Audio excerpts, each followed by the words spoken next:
how you doing with your friend Haywirecanada? And we have some more taxi cab humor for you.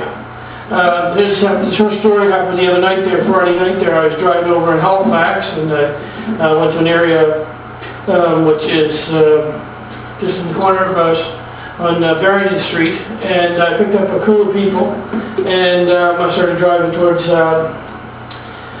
South Park Street, South Park and Bell Road, and I stopped at a flashlight there for you to stop, so I stopped, and these people come out, and I already get in my car, and she's loaded up and trying to leave the red light off, and bang, bang, bang, girls went, "Excuse me, sir, can you let me in your cab?" I'm like, "Well, I already have 7 people in here, so there's really no room." She said, "I'll give you $20 if I can get your roof racks." I said, "Well, you wouldn't give me $100. I said, "Because the van's already full." She said, "Well, why is it full?" I said, "Because there's people in it." Yeah. So this is another spot here. Back when the days I used to have my own cab company up in Elmsdale, Nova Scotia. People know that's a little bit outside of Halifax, a little town, well, village. It is, if you take the whole area, it's just a town, but that's beside the point. I used to be a dispatcher one time. We had an office on the main street of the town. It's like a little one-horse town, about 2,000 people. And I was just sitting in there, and I had the company I was dispatching. I was sitting there, and my desk, ring, ring, ring, hello, ABC Taxi. And this guy at the phone goes, "Yes, sir, I'm near at the bar. I'd like to have a cab." I said, "Sir, well, where are you at?" So I go about 10-15 minutes to the bar, and ring, ring, ring. "Hello, ABC Cab." "I need a taxi at the bar. I called earlier, my cab's still in here." I said, "Okay, sir, well, what bar are you at?" Click. And after about an hour later, ring, ring, ring. "Hello, ABC Cab." "Yeah, I'm waiting for an hour. Where's my taxi at?" I said, "Well, sir, you can know what bar you at." "Oh, just look out your window. I'm across the street." So that just shows you what people are like, some of the calls you get there to dispatching. There, another night I'm at my office and I'm dispatching phone. Ring, ring, ring. "Hello, ABC Cab." "Yes, are you a taxi service?"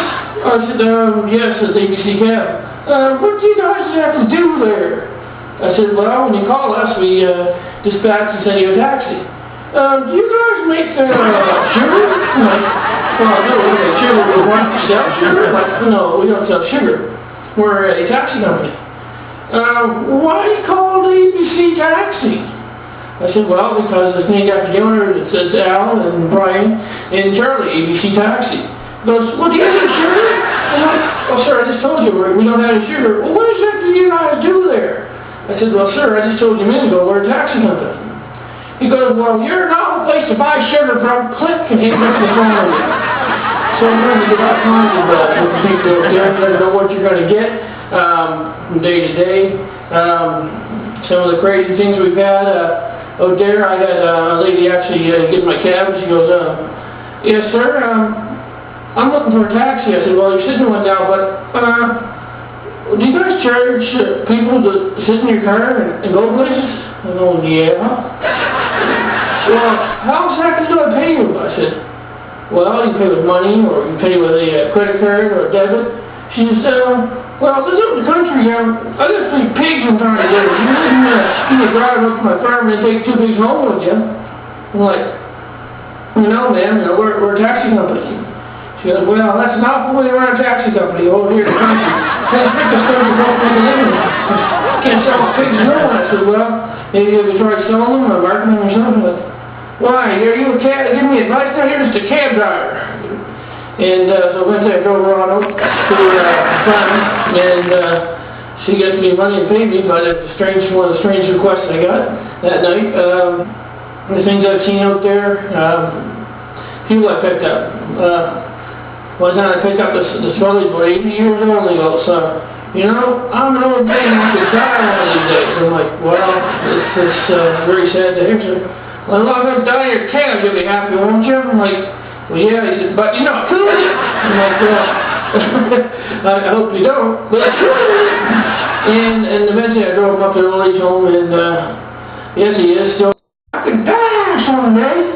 And I'm like, "Well, as long as you're driving my cab, I don't care." "Well, you should care. You pick the people up around my age around there all the time." I'm like, Well, sir, you know, we pick up people of all different sizes, shapes, and colors, and trees, and wearing all kinds of funny clothes. Let me see what funny clothes. Talk about funny clothes. One time it was Halloween, and I was picking up people for Halloween. I got the strangest costumes you ever seen. You know, some of the stuff you see up there is pretty exotic and stuff. And I actually picked up this gentleman about 6 foot tall, had long beard, mustache. Guess what he was dressed up as?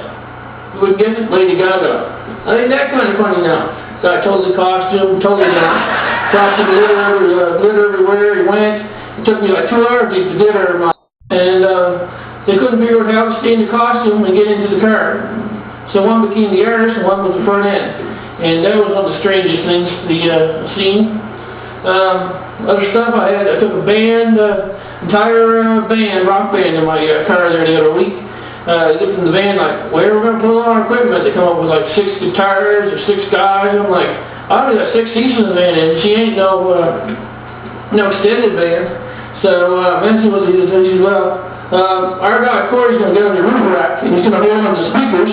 And basically I took the guys, there's a funny setup ever seen. One guy sits up top of my van with a giant amplifier and a guitar, and he's holding on to a rope on top of my van, and we're going like 10 kilometers an hour. So I'm driving along, just crawl, boop, boop, boop, boop, boop. And just crawling along, and all of a sudden, I know where lights come on, the cops are there. All right, boys, what's going on here? And he's one of these coffee cops, think he's like coughing the air or something, you know, he's going, you know, I'm a police officer. My God, I didn't know he was a police officer. Get the uniform on, you come by the car. I thought you was the milkman, coming to sell some milk.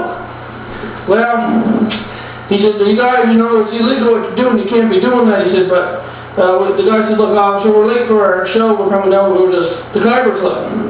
So the officer says, well, I'm going to do for y'all. I'm going to give you a police escort. I said, well, thank God you get a police escort, and it's good thing you're a cop, because when you're in a police escort and you're a cop, we'd be in some serious trouble then. And I guess that's all the time I get for you now.